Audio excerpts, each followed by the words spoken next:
Well, hello and good morning. Welcome to Sunday Morning Coffee with Dr. Childress. Today I'm going to be discussing the patterns of the pathology, the various types of ways of explaining it. One of the features about diagnosis or about this pathology, any pathology, is it's not just a single kind of thing. It's an entity that no matter which way you look at it, no matter how you turn it, it's still the same thing. And so that's the substance and the certainty that we get around diagnosis, because no matter which way you turn it, it's always looking the same way. So today I'm going to be discussing the patterns of the pathology.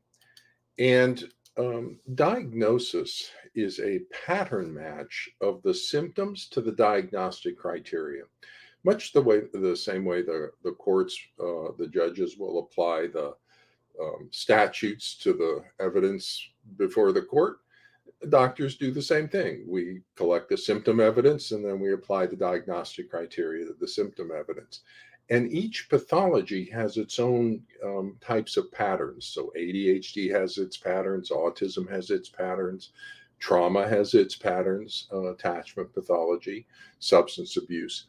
And being competent in a particular field, autism or trauma, means recognizing all the different types of patterns that are associated with that pathology.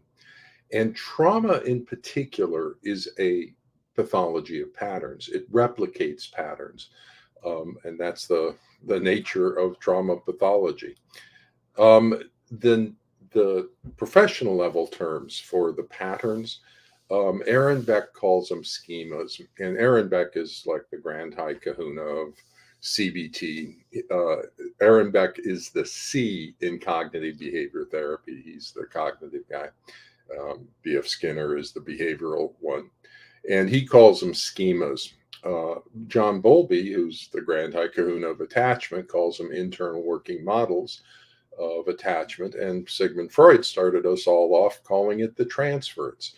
The transfer of childhood trauma patterns to the current analytic relationship, he called that the transference.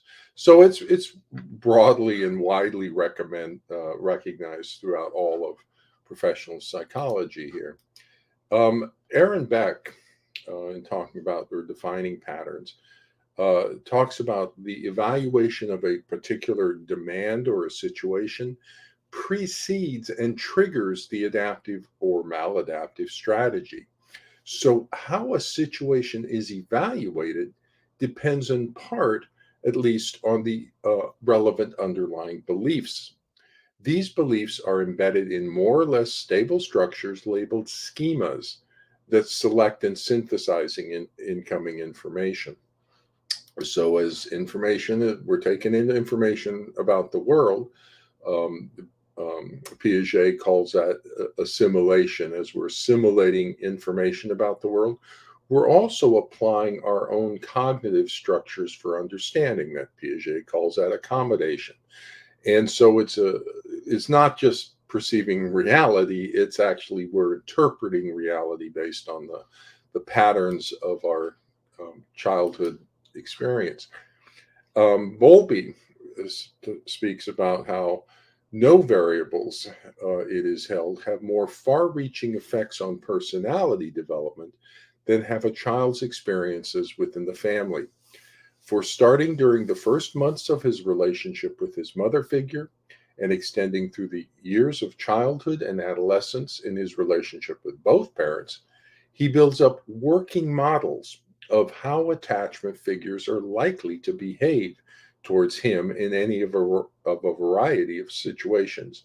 And on those models are based all of his expectations and therefore all of his plans for the rest of his life. So these early experiences we have form the patterns by which we then see the world, and how we respond to the world in the future. And trauma really kind of messes with that. But just before we get a little too far in, I just want to clarify a little bit on definitions that In clinical psychology, the word diagnosis means the same thing as identify, pathology means the same thing as problem, treatment means the same thing as fix it. So, as we talk about the various pathologies or the various descriptions, you can translate, especially pathology, just translate that into the problem. So it's not the pathological parent, it's the problematic parent, or we're identifying the nature of the problem, we're identifying the nature of the pathology in order to know how to treat it, in order to know how to fix it. So,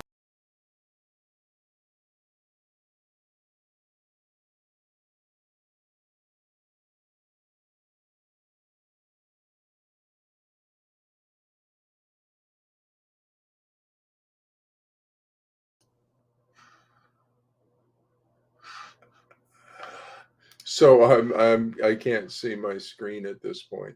So I'm not sure whether I'm on or off or what happened with my,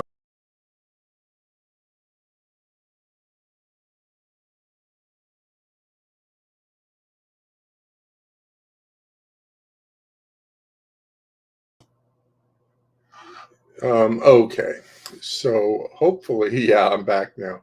I clicked a button and I just disappeared from the Facebook Live here. So let me load up my slides again. Yeah, so patterns of pathology. Um, Here we go. So now, in terms of diagnosing pathology or identifying the patterns, um, it's it's much like identifying a constellation in the sky. So the individual stars have a particular pattern or identify a particular pattern. Those would be like the diagnostic indicators. But the actual pathology is a picture. And so the diagnostic indicators or criteria would just be the individual stars that represent an entire picture. That is the pathology. And the indicators or the criteria are the single symptoms needed to identify which pattern we're in. And then the pathology is the entire picture that makes the pattern that develops off of the pattern. For example, the three diagnostic indicators of pathogenic parenting that I talk about in Foundations are the three single stars to identify the constellation of the pathology. And then the 12 associated clinical signs are all like those little stars that also lend themselves into making the pattern. So, the patterns that I'll be talking about today for the pathology, I'll be talking about basically about five different patterns, different ways of looking at this. And no matter which way you look at it, there's this thing here that's going to show up in a particular pattern sequence. And that's what allows us to be confident in our diagnosis is that no matter which way we look at it, we're seeing the same thing. So the first pattern that I'll discuss is a trauma pattern, and that's the sort of the foundational one that underlies all the others. And that pattern is the transgenerational transmission of trauma from the childhood of the allied parent to the current family relationships. The second pattern is a diagnostic pattern. That's the persecutory delusion and how that arises and how to identify that or how that fits into the whole pattern structure. Then I'll discuss the family systems patterns, and those come more off of treatment, and those describe the current family relationships in ways and in concepts that are useful for treatment. Then I'll describe the personality disorder patterns, and the personality disorder was created by the childhood trauma, and it's the personality disorder that's mediating that transgenerational transmission. So the early childhood complex trauma creates those personality pathology, as Bowlby discussed, and then it's the personality pathology that then creates or recreates that early childhood trauma in the current situation. And then finally, I'll discuss the attachment pathology, which is a false or factitious attachment pathology being imposed on the child for secondary gain to the alive pathological parent. So, starting off by talking about the trauma pattern, the trauma reenactment narrative. And the trauma pattern for is abusive parent, victimized child, protected parent. Now that's a pattern that's recognized throughout all of psychology and out all of humanity. There's an abusive parent, there's a victimized child, and there's a protective parent who's trying to protect the child. The false pattern here in the family courts is that it's just the family is actually just parent, child, parent. There is no victimized child, there is no abusive parent, and there's no protective parent in this situation. It's a false presentation. Kind of like in nature, those animals who mimic other animals for various reasons, for secondary gain, mimicking a predator or something. And that's what's happening here. The pathological parent is mimicking an authentic um, trauma pathology or authentic child abuse with by adding the adjectives abusive, victimized, and protective parents. So that's the from their underlying trauma uh, history. So it's actually sort of moving up from the trauma pattern that's embedded within the schemas and internal working models of the pathological parent. The divorce triggers those into activation. And so the reality of parent, child, parent gets additional adjectives added to it from the perceptions, the distorted perceptions, the thought disorder of the pathological narcissistic borderline dark parent, where they create the victimized child. And I'll discuss that in a second. That's the key role because the moment they create the child believing they're being victimized, that automatically creates the other role of the abusive parent because you got to have an abusive parent to have a victimized child.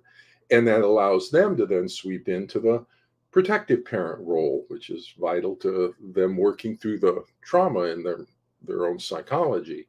And so they create this false narrative of abusive parent, victimized child, protective parent, um, based on their own kind of early childhood experiences or early or childhood experiences more broadly. So about the reenactment of trauma, here's Bessel van der Kolk talking about how trauma is reenacted. And you can see the article there, the compulsion to repeat trauma, reenactment, victimization, and masochism. So he says victims of trauma respond to contemporary stimuli as if the trauma had returned without conscious awareness that past injury rather than current stress is the basis for their physiological emergency responses. So when the divorce happens, it activates all this anxiety about loss and separation, but they don't realize it's coming from the past experiences of loss and separation rather than the current situation. That was just the trigger. So this hyper arousal interferes with their ability to make calm and rational assessments and prevents resolution and integration of the trauma. So they perceive the world a kilter, skewed by their past history. That's the persecutory delusion, the false belief that they're being malevolently treated. So he goes on to say, Bessel does, that when the trauma fails to be integrated into the totality of the person's life experiences, so there's your unresolved trauma, the victim remains fixated on the trauma. Despite avoidance of emotional involvement, traumatic memories cannot be avoided. Even when pushed out of waking consciousness, they come back in the form of reenactments, nightmares, or feelings related to the trauma. Reoccurrences may continue throughout life during periods of stress. Well, divorce and the separation and conflict is a period of stress, and we're getting this reenactment and feelings related to the trauma reemerging for the narcissistic borderline parent, unresolved trauma is another way to think of personality pathology, and it's influencing their thinking and perceptions. So here's from Perlman and Cortese. And now notice the journal, everything about this. So it's the clinical applications of attachment. So they're talking about attachment framework, the relational treatment of complex traumas. So they're talking about the treatment of complex and in the journal of traumatic stress. So this is not a family court journal. They're talking about attachment and trauma and how this works in us. And so they say reenactments of the traumatic past are common in the treatment of this population and frequently represent either explicit or coded repetitions of the unprocessed trauma in an attempt at mastery. That is exactly what's happening in the family courts. The allied parent is reenacting this trauma narrative of abusive parent, victimized child, protective parent in an attempt at mastery of their own experiences.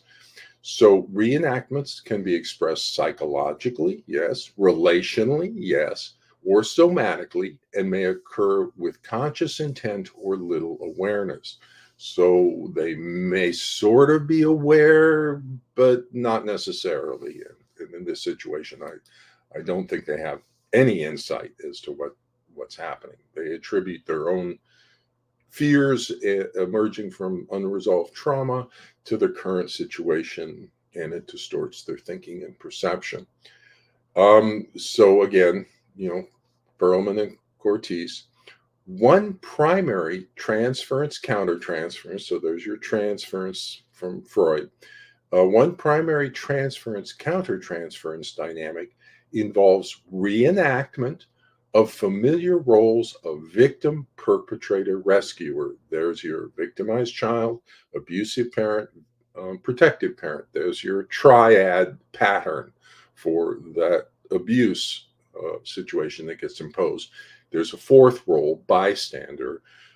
That's an important role, and that's the role of the forensic psychologists, the court, teachers, therapists, all the other associated people are in the bystander role, and sometimes that's referred to as the betrayer role because they're the ones who should protect and don't. But we'll talk about that elsewhere.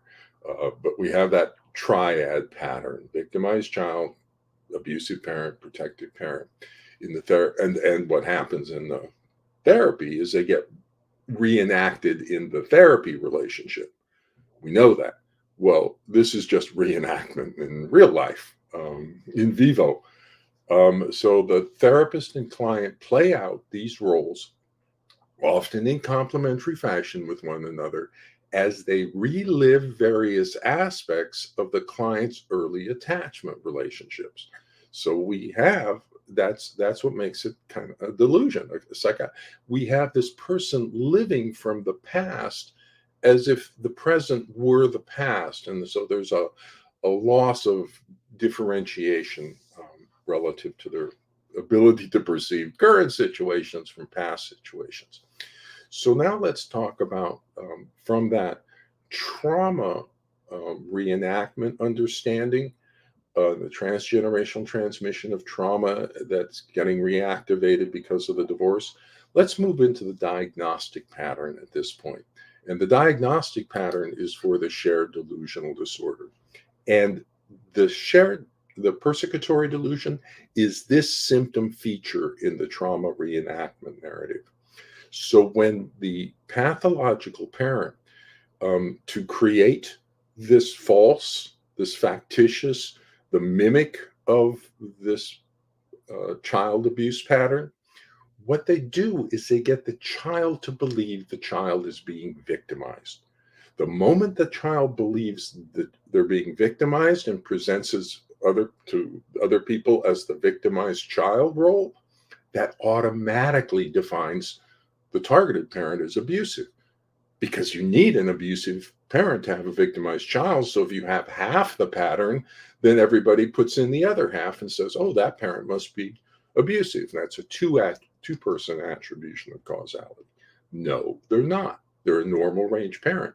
This is a false, artificially created, factitious attachment pathology being imposed for secondary gain to the parent. But in doing that, they create this false belief in the child that the child is being victimized. That is the persecutory delusion right there. So that, as we go in diagnostically to look at where all this is coming from, that's where the persecutory delusion is when they initially create that false belief in the child that the child is being victimized. An induced persecutory delusion, a factitious um, persecutory delusion, or factitious belief attachment pathology. So here's a definition of a persecutory delusion from the American Psychiatric Association. So they define it as, so this is the criteria to apply to the symptom. Persecutory type: delusions that the person or someone to whom the person is close, that would be the child, is being malevolently treated in some way. So Google malevolent, having or showing a wish to do evil. So then, if we look to Walters and Friedlander, publishing in the journal Family Court Review, which is the flagship journal of the AFCC, they describe the persecutory delusion that develops in the family courts. So in some RRD families, resist refuse dynamic, their new made up thing, in some RRD families, a parent's underlying encapsulated delusion about the other parent is at the root of the intractability.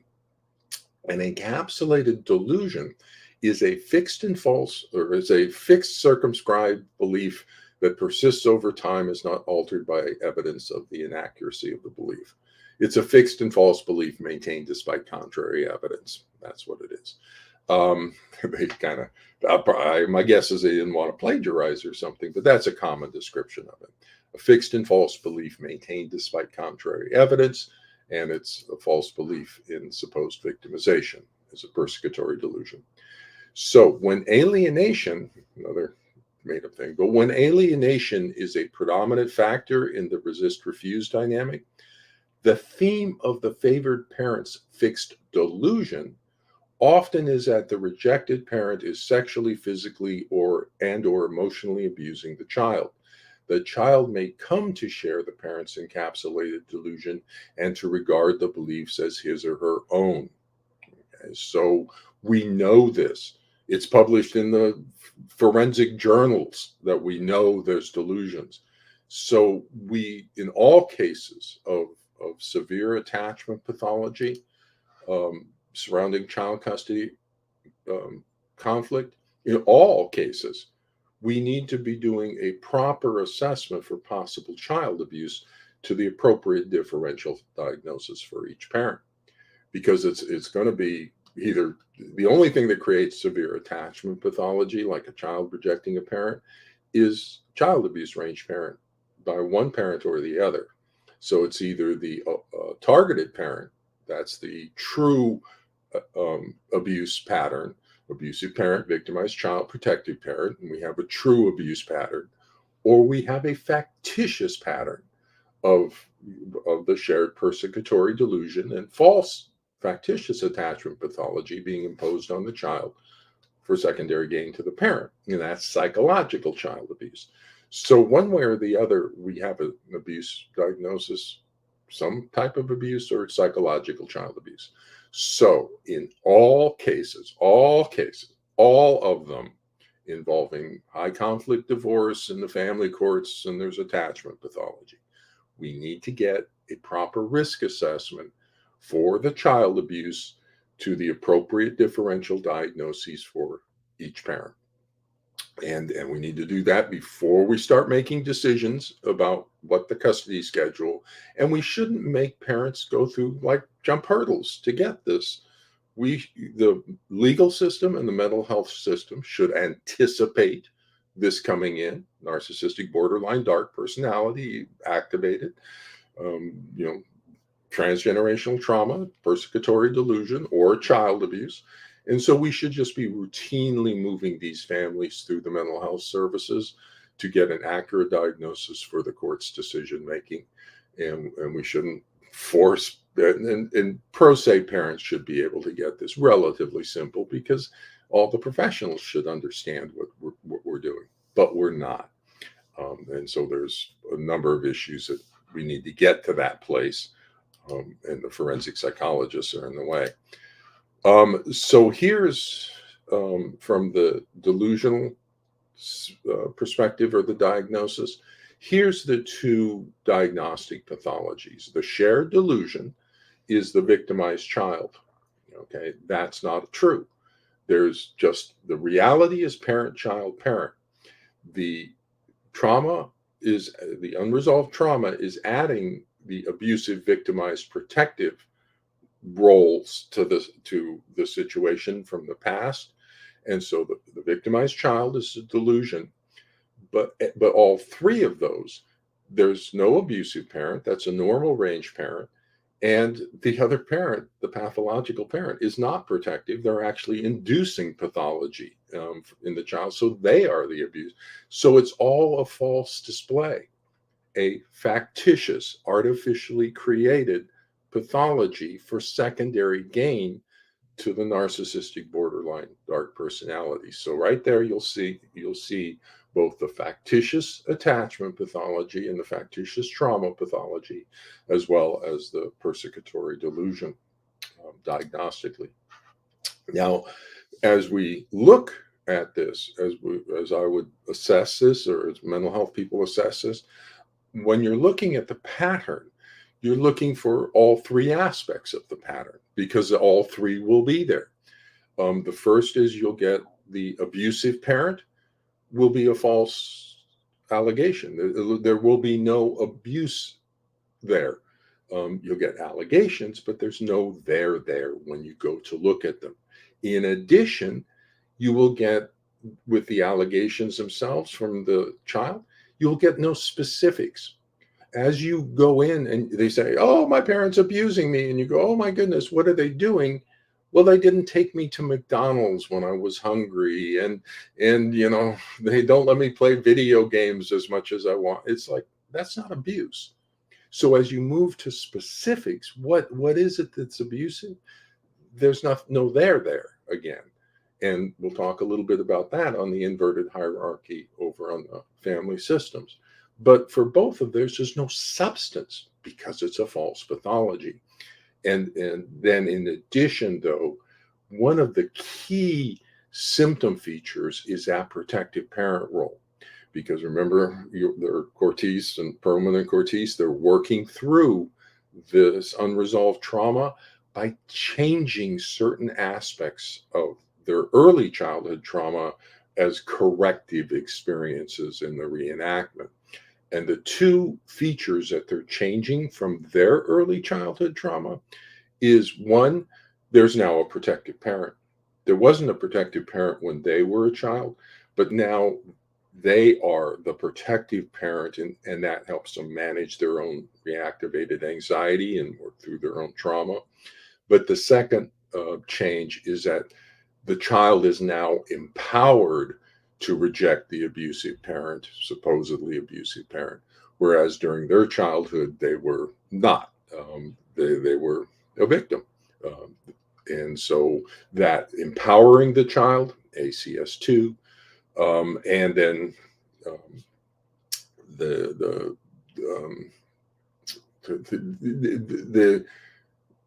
the parent is replicating the protective parent role, or entering the protective parent role in order to work through their own kind of pathology, their own kind of trauma experiences with that. So when you try to take that protective parent role away from them, they will absolutely not go along with that.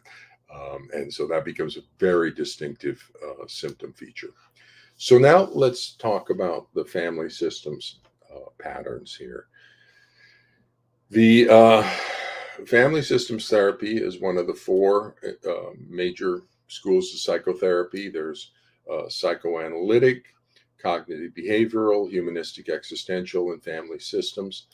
And family systems is the only one dealing with families. So this is the one to apply when dealing with family conflict. So within family systems, the way to describe what's happening is that the child is being triangulated. Notice a little triangle pattern down there to Minuchin's diagram. The child is being triangulated into the spousal conflict, spousal conflict. Now we got a child involved, makes a triangle, through the formation of an enmeshed cross generational coalition with the allied parent against the targeted parent, resulting in an emotional cutoff in the child's attachment bond to the targeted parent. So there's your description out of family systems. That's Mnuchin, Bowen, Haley, Madanis. And there's your diagram from Mnuchin for exactly this pathology. And you can see there you got the enmeshed cross-generational coalition at the top. Those three lines stand for enmeshment, and it's of a father and a son against the mother, and it's resulting in the emotional cutoff of the son's relationship with the mother. So essentially, the son is being required to divorce his mother just like the father is. And that has to do with the splitting dynamic within the personality disorder of the allied parent. They can't have blends of things. It's either one way or the other, extremes, poles with no middle. And so if they're a rejected mom, a rejected wife, she must be also become a rejected mom. And an ex-wife must become the ex-mother, an ex-father must be, or an ex-husband must become the ex-father. And so there's no middle ground where they can be an ex-mother or an ex-wife and still be a mother. That's unable to do that based on the splitting. So the child in this situation is being also forced to divorce the mother. And one of the key features in this is the inverted hierarchy. That's a characteristic symptom of the cross-generational coalition, because you get the child empowered up to the parental hierarchy level. That's the top level. And the child hierarchy level is below that. And so the alliance with the father there is moving the child up to the parent hierarchy line and dropping the mother there down to the child line. So the child is now empowered to judge the mother as if the mother was the child and the child were the parent. That's the inverted hierarchy. A child judging the parent as if the parent were the child and the child were the parent. And absolutely characteristic. And so what we're looking for in the conflict here, as the child says, oh, my mother or my dad is being so awful to me, what are they doing? Are these actual complaints of a child? I'm not, my bedtime is too early. They're taking my video games and I don't want those taken away, or they're making me do my homework. Are they normal range child grievances presented? And you want to look for the direction presented from the child level on the hierarchy to the parent level. Does the child acknowledge the parent's authority in the family? Or the invert, is the child judging down at the parent, saying, oh, this parent doesn't feed me the proper foods when I request them, sort of an entitlement. They don't meet my needs to my satisfaction. They're an inadequate parent. And so you get this judging down on the inadequacy of the parent as if the child was empowered to do that, because they are by the coalition. The other feature that you'll see in this is the allied parent will first empower the child, and they do it semi covertly. The child will complain and they'll come in and offer support to the child. Like, they won't criticize the other parent directly. They'll say, oh, you poor thing, I understand just what you're going through. And for all the world, it will look like they're just being supportive of the child. But the child is eliciting a criticism, or the child is providing a criticism, because they know that's what In this case, dad wants mom to be the bad parent, so they'll criticize mom. Then the dad can come over and say, "Oh, you poor thing," and in that way empower the child. And the moment the child's empowered, then the parent can just slip back behind the child and say, "It's not me, it's the child. It's not me, it's the child who's saying this." And it's like using a ventriloquist and a puppet.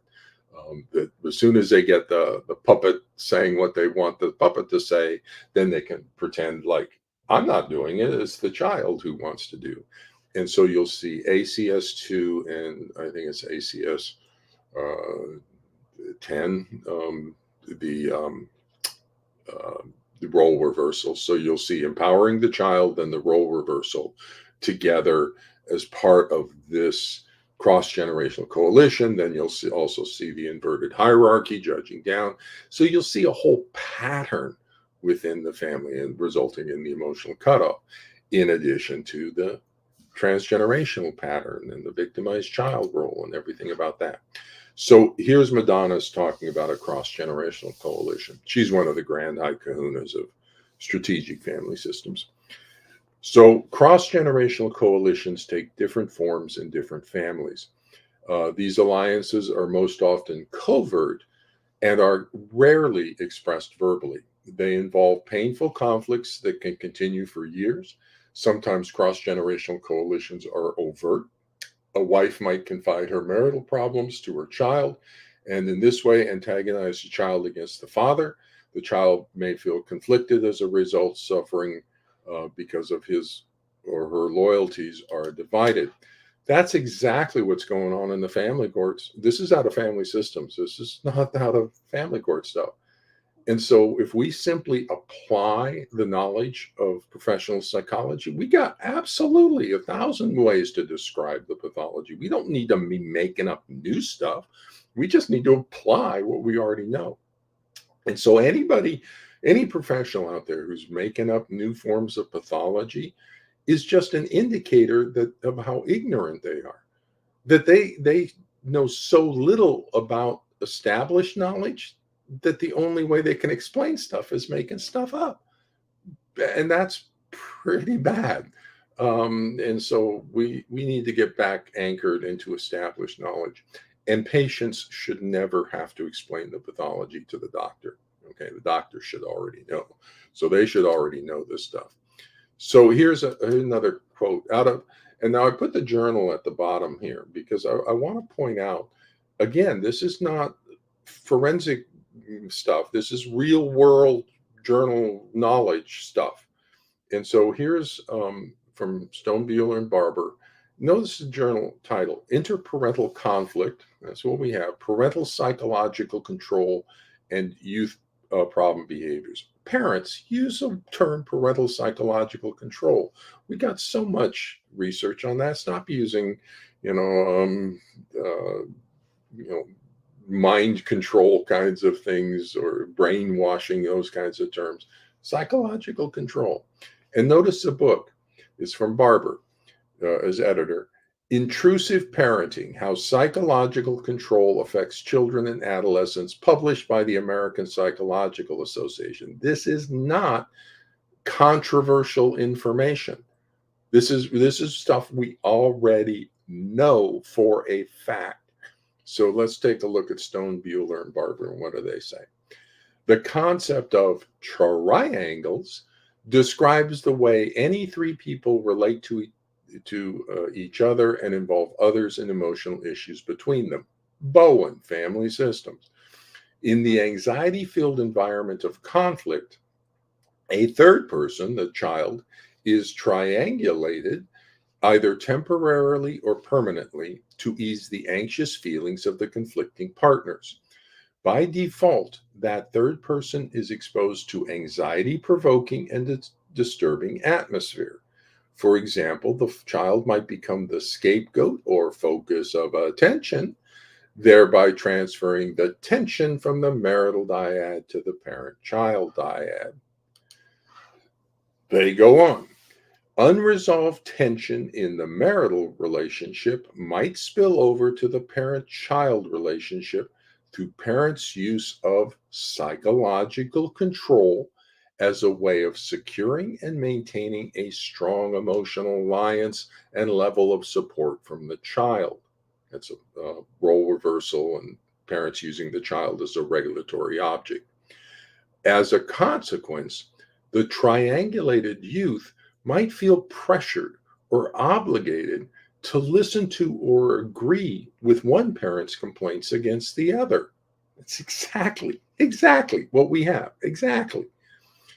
Um, Against the other. The resulting enmeshment and cross generational coalition would exemplify parents' use of psychological control to coerce and maintain a parent youth emotional alliance against the other parent, citing to Haley, citing to Madonna's. We know what this pathology is. Okay. Any way you look at it, everybody's looking at and seeing the same thing. The only problem in the family courts is none of the established knowledge is being applied by forensic psychology. They just make up new stuff, new pathologies, new treatments, just new ways of service delivery. They just make up everything. And we need to get back to applying established knowledge. So now let's talk about the patterns out of personality disorders, narcissistic, borderline, dark personalities.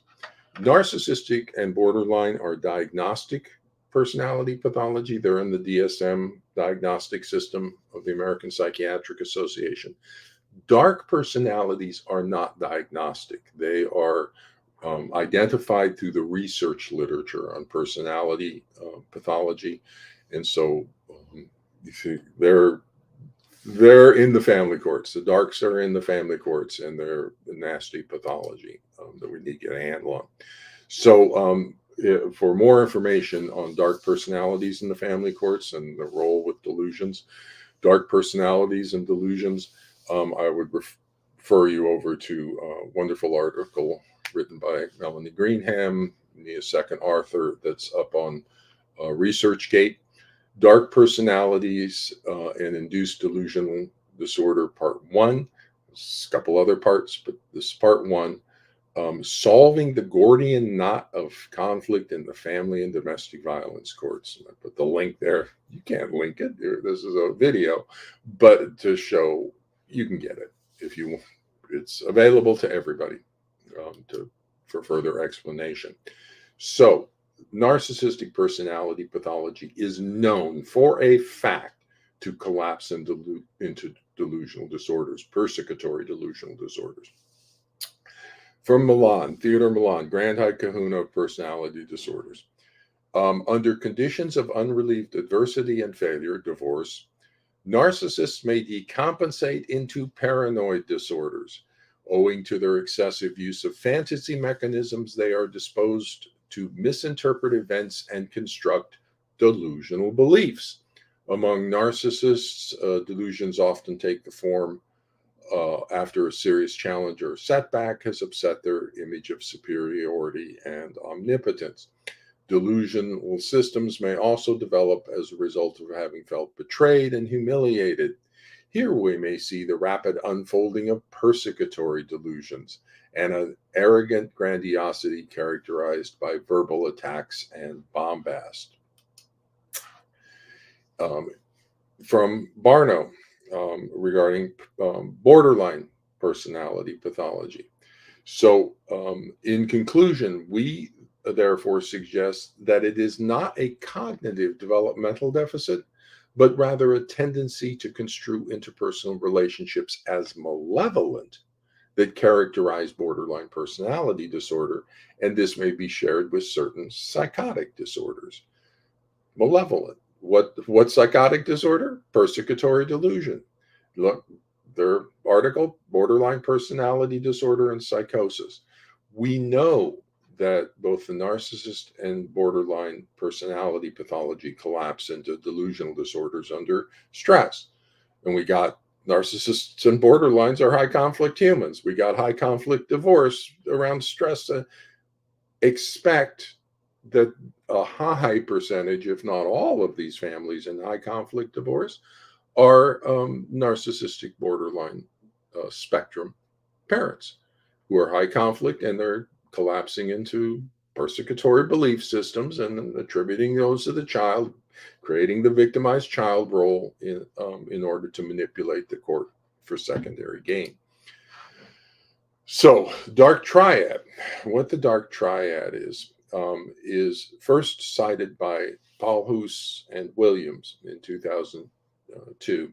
The dark triad refers to a set of three distinct but interrelated antisocial personality traits: Machiavellianism, extremely manipulative; narcissism, and psychopathy. And it said extreme manipulation that is of concern surrounding the factitious disorder, the Munchausen by proxy, creating a false pathology in the child for secondary gain of manipulating the court's decisions on child custody, and to meet their own emotional and psychological needs. So that secondary gain of manipulation on a factitious disorder, dark personality, Machiavellian levels of manipulation. And right now they're getting rewarded for it, because right now it works. Creating pathology in the child to manipulate the court around child custody decisions works. And so as long as it's working, they will continue to create the pathology in the child and destroy their children's lives until the family courts and the mental health system stop rewarding it, stop making it work. So each of the dark triad traits is associated. So Machiavellism, narcissism, and psychopathy. So my goodness, that's a quite the triad: narcissistic and psychopathic and extremely manipulative. But each of the dark triad traits is associated with feelings of superiority and privilege. This, coupled with a lack of remorse and empathy, often leads individuals high in these socially malevolent traits to exploit others, such as the child, for their own personal gain. So this is an extraordinarily dangerous and challenging and difficult human, the dark triad. And there's three dark personalities that have been identified in the research literature. The narcissistic, psychopathic, highly manipulative, that's the dark triad. The vulnerable dark triad is vulnerable narcissism. So the dark triad has grandiose narcissism. They're special and wonderful. The vulnerable narcissism has vulnerable narcissism. Oh, poor me. Everybody's got to pay attention to poor me. And borderline personality pathology and extremely high manipulation. And then you add sadism to the dark triad to get the dark tetrad. There is an extremely malevolent human: narcissistic, psychopathic, highly manipulative, and sadistic. There is probably no more dangerous human on the planet. And they're in the family courts, undiagnosed, untreated, unresponded to. So the research literature, researcher Book and his colleagues have called the dark triad and the dark tetrad the core of evil. And I would kind of agree with that. I was surprised to see that in the research literature, that researchers think they've identified the core of evil, and it's in the dark personalities. Now, another feature of dark personalities, another symptom feature you will see, is virtuous victim signaling. And so Oak et al. Here in the Journal of Personality and Social Psychology. So again, I want to point this out. This is not in the forensic journals. This is in the real world stuff. Journal of Personality and Social Psychology, Journal of Trauma, Journals of Family System. You know, it's every way you look at it, we're seeing exactly the same object, exactly the same pathology. So what they found was that effective altruism requires the ability to differentiate between false and true victims. Credulous acceptance of all virtuous victim signals as genuine can also enable the reward fraudulent claims, particularly by those with antisocial personality traits. That is exactly what's happening in the family courts. There's a credulous acceptance of all virtuous victim signals as genuine, which is leading to and enabling and rewarding fraudulent claims, i.e., false allegations of abuse, are getting rewarded. Creating false pathology in the child for secondary gain is getting rewarded by the family courts.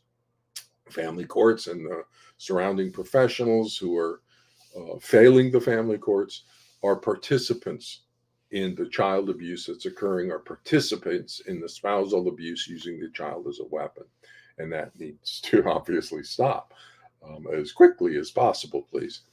The findings of this study support our hypothesis that virtuous victim signaling is more frequently displayed by dark triad personalities. Okay, so we know it. Dark triads, virtuous victims. Interestingly, narcissists will display what they found was narcissists will display as virtuous but not victims. The psychopath will display as victims but not virtuous. They don't know how to be virtuous, but they can play the victim role for manipulation. The dark triad, though, will present as both virtuous and a victim because that's the Machiavellian manipulation in them. And that's what they found. It's that feature, Machiavellian manipulation, that leads to the virtuous victim presentation. Anytime in your symptom stuff, if the word manipulation arises as a consideration, think dark triad, think the dark personalities, because that's a characteristic feature. Now, let's finish up with the attachment patterns, the false attachment pathology. The attachment system is a goal corrected motivational system. That's important to understand about understanding authentic from inauthentic attachment. And so, again, on a motivational system, you're looking at the direction. The motivations have a direction to them, a vector. So you want to look at the direction of their motivation. Just like in the cross-generational coalition, when the child is in that inverted hierarchy, there's a direction of judgment. Is a child grievance coming up from an appropriate hierarchy level, or is it coming down from an inappropriate hierarchy level? In this case, is a child seeking to bond or seeking to unbond? Now, what does it mean, a goal-corrected motivational system? Well, it comes off of the origins of the attachment system from predation of children. Predators are going to eat children, so children are extremely motivated to bond to their parent. And specific people, my mom and my dad, because any old adult won't protect them, but my mom, my dad might protect me from the predator. So over the countless eons of evolution across species, a very strong motivational system developed to bond children to their parents. Children are never motivated to reject a parent because there's a predator who's going to eat them. There's starvation waiting for them. That any child who rejected a parent, even a bad parent, gets eaten by predators or starves or dies, and those genes get eliminated. So a bad parent, a bumpy parent here, actually more exposes the kid to the predator if I'm a bad parent. So it actually, the child becomes more strongly motivated to bond to the bumpy parent. And that's insecure attachment. As a child tries different ways of forming an attachment bond, pathological ways, insecure, ambivalent, insecure, avoidant, disorganized. But it's always looking to bond to that parent because there's a predator sitting on the other side. In addition, if you're bonding, what I didn't show here is if you're bonding to a bumpy parent, that creates a bumpy child, which is great. And that's edtronic. Because if we're like been kind of through some difficult times and fixed them, that makes us more resilient and stronger for future stressful times. If we're not a little bumpy, then when hard times come, we just collapse.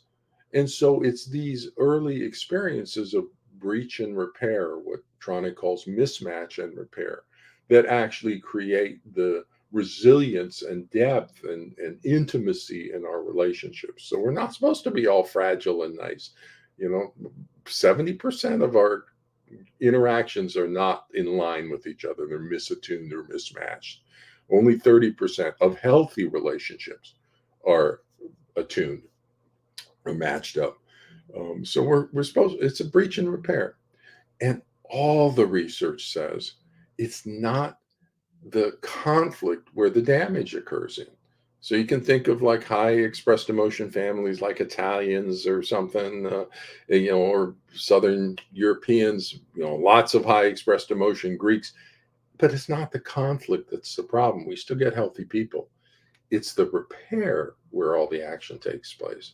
If we fail to repair, that's when the damage takes place. But as long as we fix things, conflict is not necessarily a problem. And so here's Tronick and Gold, The Power of Discord. That's their book. So they say repair is where the action is. We came to recognize that repair is the crux of human interactions. Repair leads to a feeling of pleasure, trust, and security. The implicit knowledge that I can overcome problems.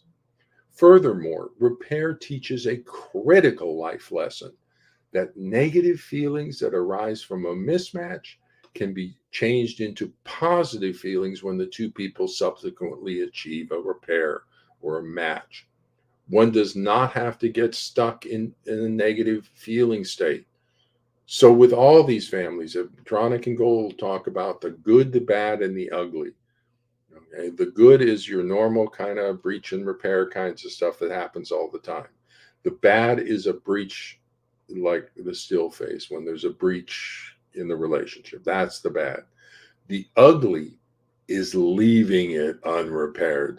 Leaving a breached attachment bond unrepaired is the worst possible thing we can do, the ugly. And that's exactly what's happening in the family courts. Sometimes with the recommendation of the mental health people. I've seen that. These stupid forensic people recommend leaving a breach attachment bond unrepaired, which is from the research on brains, on development, on everything we know, the worst possible thing to do.